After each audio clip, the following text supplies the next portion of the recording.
Bonjour à toutes et à tous. Aujourd'hui, je vais vous parler d'une histoire qui m'a complètement fait changer l'approche que j'ai de la préparation de mes négociations.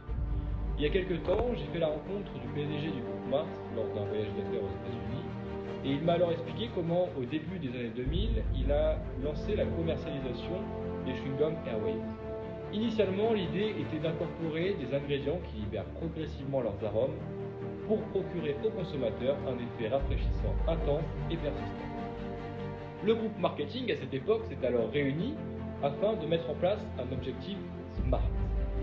Il voulait tout d'abord créer une nouvelle saveur permettant aux consommateurs en quête d'une expérience rafraîchissante et durable de l'obtenir.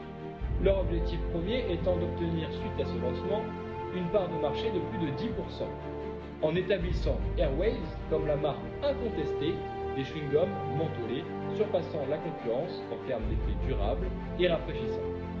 Ils ont pour ce faire dû investir dans des campagnes publicitaires, que ce soit à la télévision, sur les médias sociaux ou en magasin, et ils ont fini par aligner cette initiative sur la stratégie globale de la division confiserie, permettant de booster la captation de nouveaux segments de marché et développant ainsi leur gamme de produits.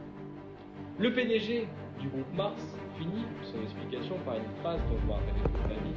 Il me dit « Nous mettons en place le pouvoir de l'efficacité afin de minimiser l'impact de nos ressources sur la planète et de maximiser leur impact sur la société. » Et devinez quoi?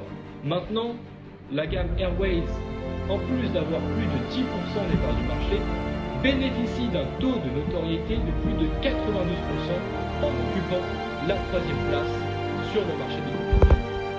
Alors, pour travailler avec efficacité, inspirez-vous de cette histoire, soyez comme lui, soyez comme moi et surtout, soyez smart.